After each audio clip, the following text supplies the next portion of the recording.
first time I took a painting lesson was in the early 70s, so I've been at it a long time. I used to be a word person. I only started painting about 12 years ago. And I just like color and shapes and moving them around and saying something with them or not saying something with them, just making a mess. As a kid, I always loved art, but I was incredibly frustrated by drawing. It wasn't what it was about for me.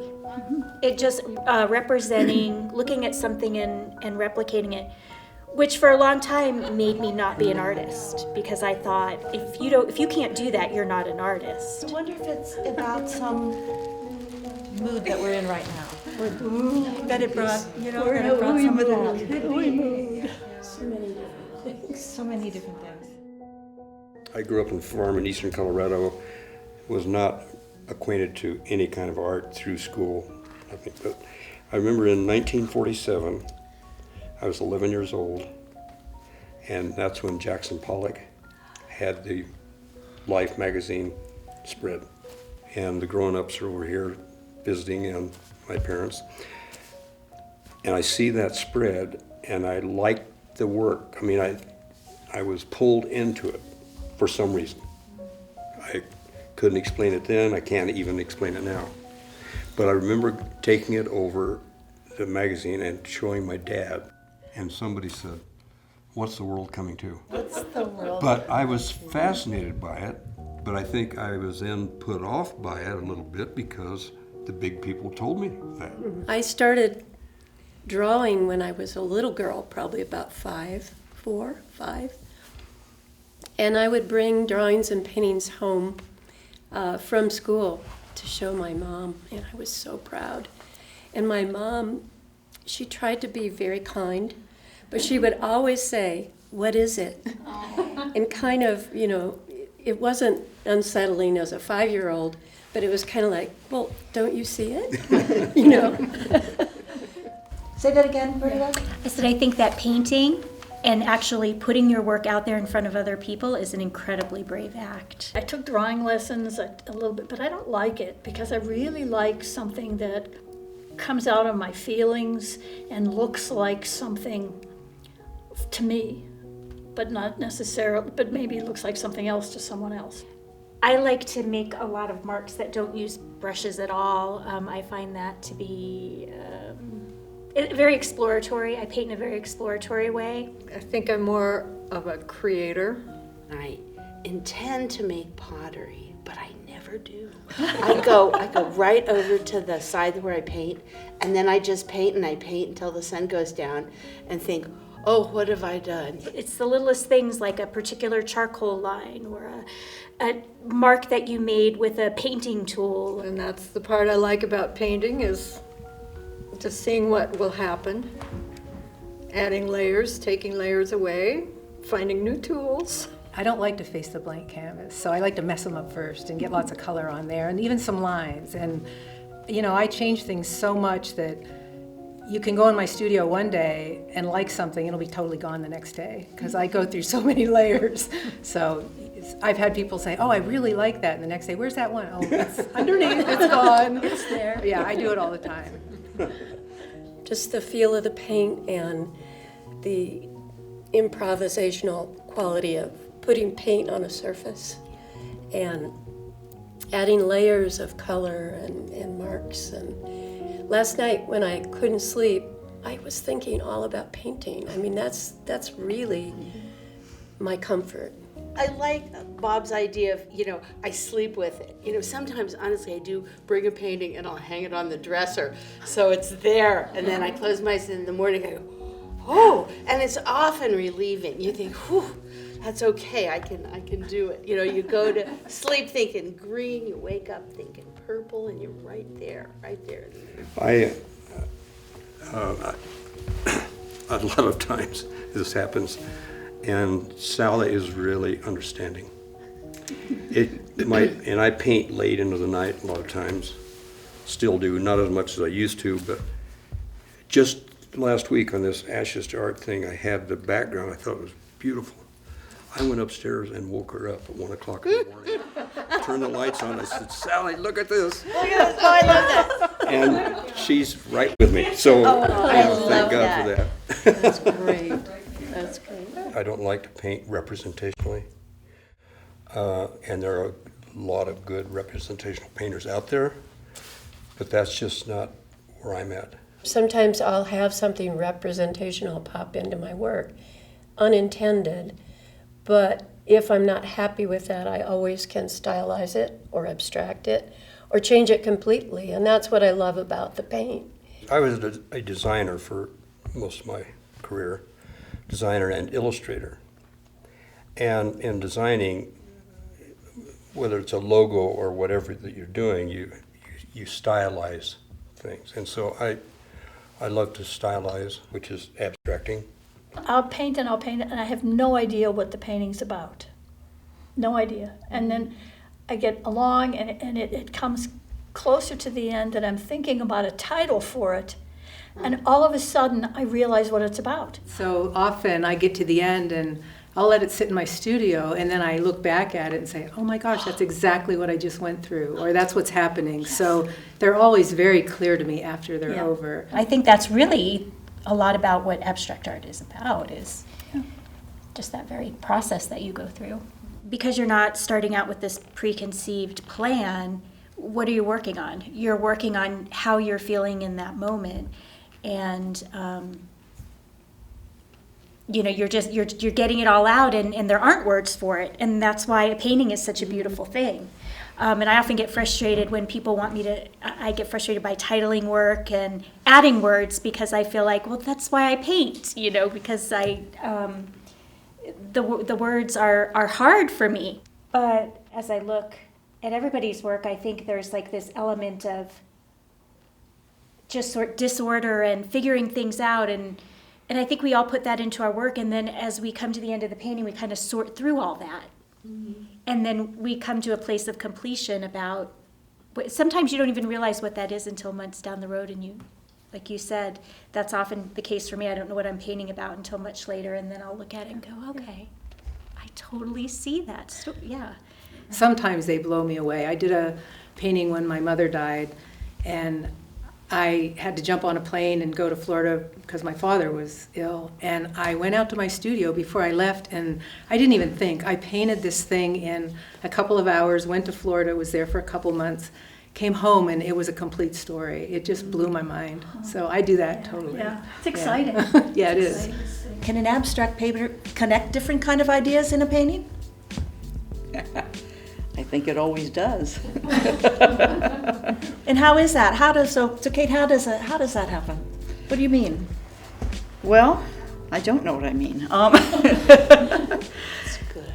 I think if when you're painting you have an emotion or a thought that you're putting out there, I think the connection to other ideas is just, I don't know, the connection that we always make in our heads to other things. Nothing exists in a vacuum.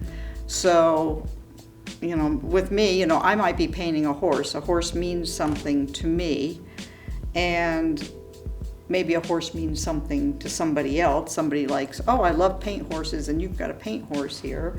But to me, horses mean freedom and power and this and that, and to somebody else it means something else. I think it's incredibly challenging to show up without an idea and find your way, and let one mark lead to the next mark, and then something just sort of emerges. I think my paintings can be pretty emotional, and color is emotional, and that's my main thing, is color, really. Some days it's incredibly frustrating because that doesn't seem to be happening, but on a day where it is happening, it's such a cool thing.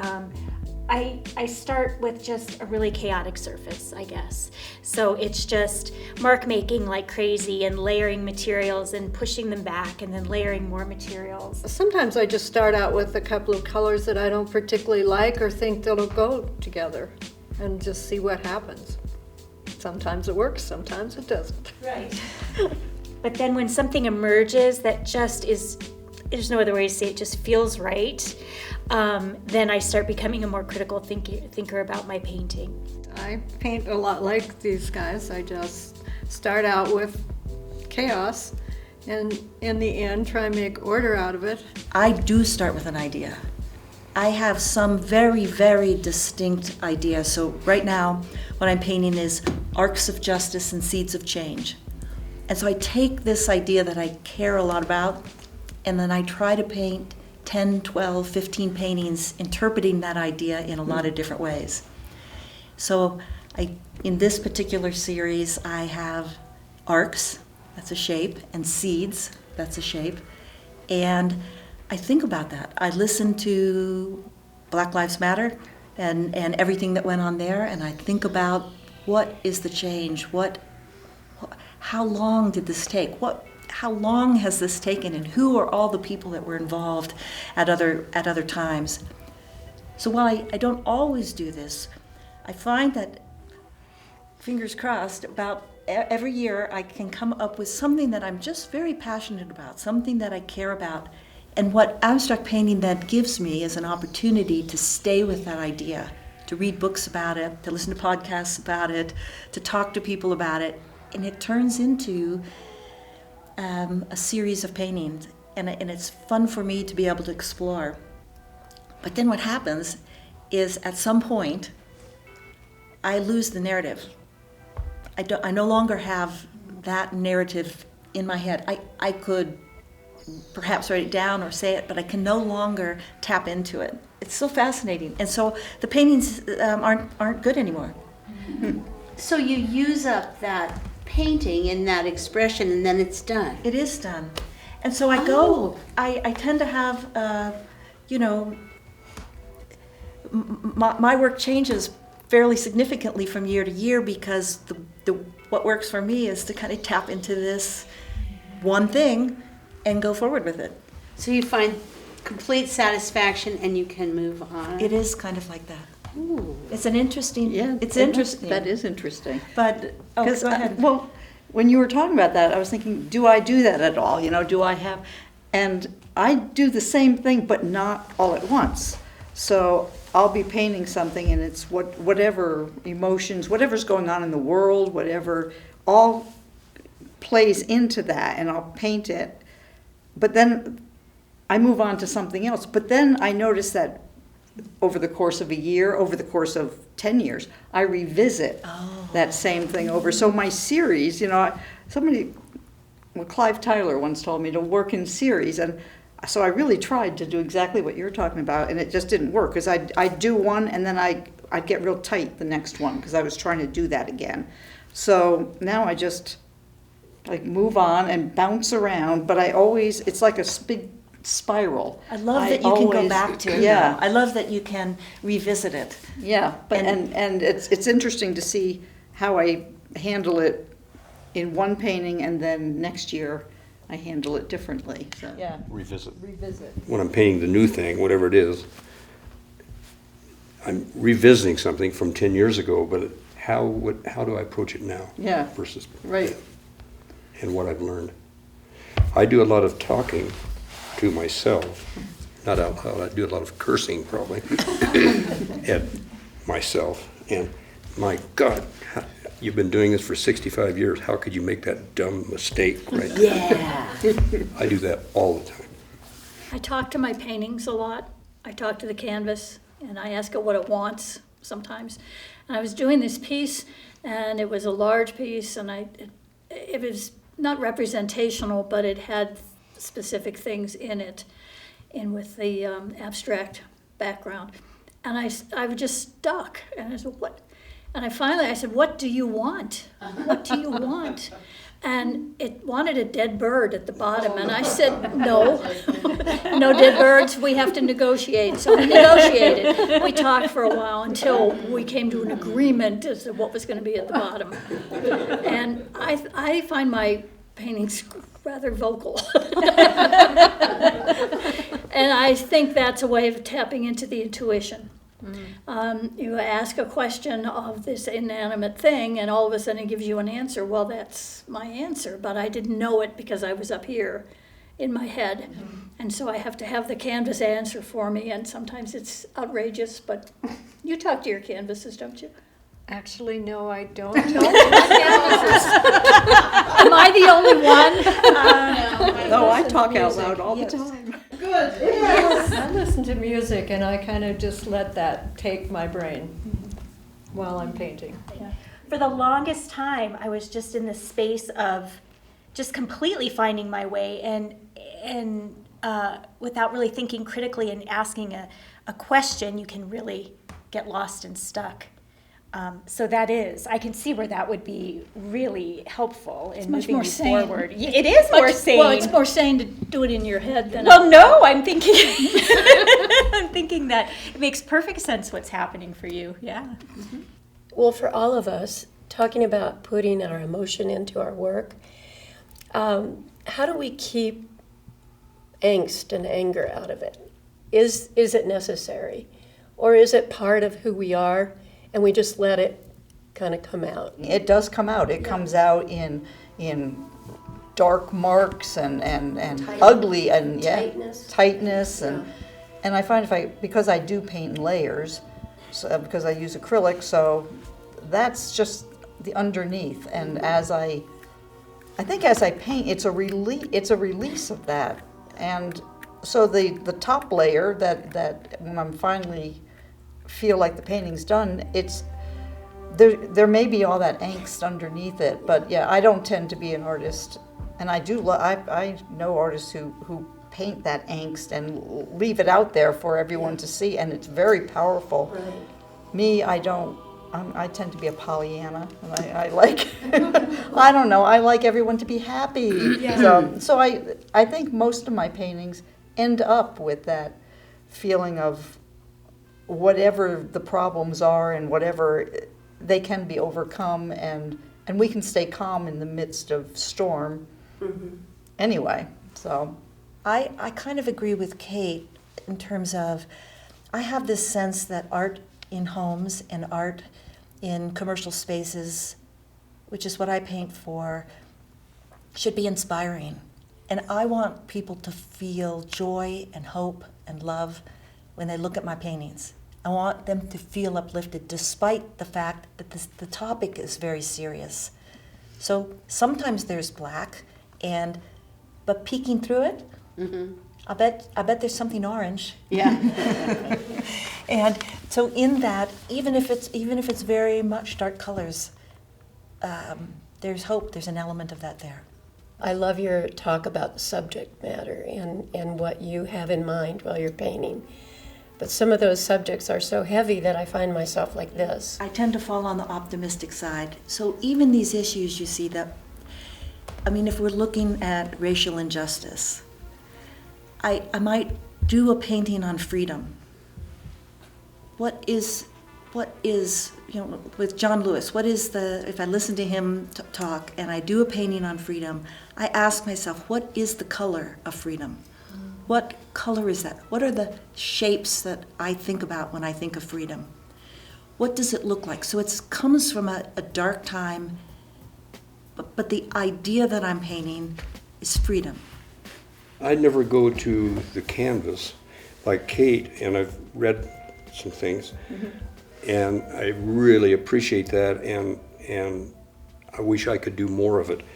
And that's to let your emotions speak as you're painting and arrive at whatever you arrive at. Right, because that's more how I paint, Yeah. is not with an idea in mind. I go to the canvas and just start making marks Yeah. and see what the And I love canvas and the that marks about your suggest work. to me, and then just keep building on that. And others that's- of you do that too. Diane You does just it paint beautifully. your guts out, right? And for me, and maybe it's from my design days, I don't know, I always have an idea when I go to the canvas. I know what I'm going to do. But then I want to do it in a different kind of way. I used to be a very realistic painter, and everything, when I do plein air painting or do a painting of a horse, I wanted it to look like what it was, and I really tried hard to do that. And then back in 2005, my son-in-law committed suicide, and it threw me into a complete state of confusion and depression and everything, because I said, how could I have not seen this? I loved him. I talked to him all the time. How could I have not seen that he was suffering like that? And after that, I found I really questioned, what am I seeing? I think I'm seeing what's real, but I'm missing it. And that's what made me start painting. I just stopped painting for a while, and then when I did come back, it was just, actually the first thing I painted was a horse, a little horse about that big, and it was just completely running across the canvas in red, but very abstract, and I said, that's it. That's what I want to convey. That's what I want to see. And I think going back to why artists are so important is because we see that. We see that why, if we're doing a landscape, why are we doing it? What is it? It's not just that it's there, it's that it brings out something in us. It connects us, it spiritually connects us, it connects us as just people, because when you're in nature, you know that you know that the leaf on the tree, the grass, the sky, we're part of that. And I think that's what made me want to go into abstract rather than realism, is sometimes you have to not look at things as they appear to be, but as they are. Wow, nice, Kate. I don't think we can top that. I just find abstract art fascinating that way, that I can hide a message in my painting, that I know what I'm saying, and other people could say, oh, that looks like a moose, but it's not. You know, I'll paint something and I'll see something or have something in mind for it, and then I'll talk to somebody, and like Vicky said, somebody will say, oh wow, I love this about it, or I love that about it, and I'll be like, I didn't even see that, you know. And it's really exciting for me when somebody else sees something in your work and they have that connection, and it also connects you to a part of yourself that you might not have known was there. I was thinking about that last night. I was thinking, why are we doing this? It's kind of a lot of trouble to put on a show. You put your work out there, and right now we don't know how many people will actually see it because people aren't going out. And I think I've always thought of my painting, the painting that I do, is for me. It's just real personal about me. But I had a woman buy some paintings from me this year, and her reaction to having those paintings in her house was like an eye-opener for me. She just said, having those paintings has changed my life, which is like, nobody says that, but she did. But part of it was she had finally done something for herself. She's a person who does a lot for other people and volunteers and stuff, but she did that for herself, so that was part of it. But she just wrote to me, she sent me an email a little while ago too, and her dog was sick. And so she was, I don't know, her dog had swallowed something or something, and she was afraid the dog was going to have trouble. So she had one of my paintings in her bedroom, so she's on the bed with her dog, making sure he's all right. And she said, and I didn't turn the TV on, I just looked at your painting, and it brought her a lot of peace. Wow. That's wonderful. Great. Yeah. Great. So that's really, I guess, why we're doing it, even though I'm not sure I knew that. But isn't that true, though, that so much of what we do is for that connection with other people? I mean, yes, we paint for ourselves, so we have that drive and that desire and that need to express ourselves. But when somebody else gets it, even, I think that's one of the reasons like social media has been so good for artists, is because you do get some kind of feedback. You know that your work is touching someone else, that somebody else gets it. And I guess maybe that's it. You feel heard in some way or seen, and a lot of us as artists tend to be kind of solitary and kind of introverted and you know, and it's just nice to know that you can create something that people react to and say, oh, that made me feel like you were saying, Carol, that just knowing that something that you created helped somebody else and connected with them is I don't know, that's to me that's what it's all about. I think that sounds like a good ending note. I'm Bernadette Youngquist, and this is one in a series of 6 so far, and its title is Breathe. I'm Bob Kuntz. This is my painting. I call it Lots of Bull because I've done 6 paintings already of bulls and I've got 3 more on the easel. I'm Carol Schinkel, and this is one of my paintings, and it hasn't got a name yet. I'm Diane Findley, and this is my painting, Surprise. And the surprise is that it looks pretty good sideways. I'm Jeannie Grove, and this is my painting called Hideaway. It's a contrast between more natural forms and more architectural forms. I'm Jennifer Spencer, and I've been an abstract artist for about 20 years. This painting is part of a series called Arcs of Justice and Seeds of Change, and this particular painting is called Mountain and Stream. I'm Karen Bailey. I'm an abstract artist, and this was called Alignment, something I find myself trying to do constantly in this time. I'm Victoria Kempf, and this is my painting, Folk Dance. I'm Kate Dardine, and this is my painting. It's called Water Bright from the Sky, as the sky from which it came, and it incorporates a poetic name for a kind of poetic scene.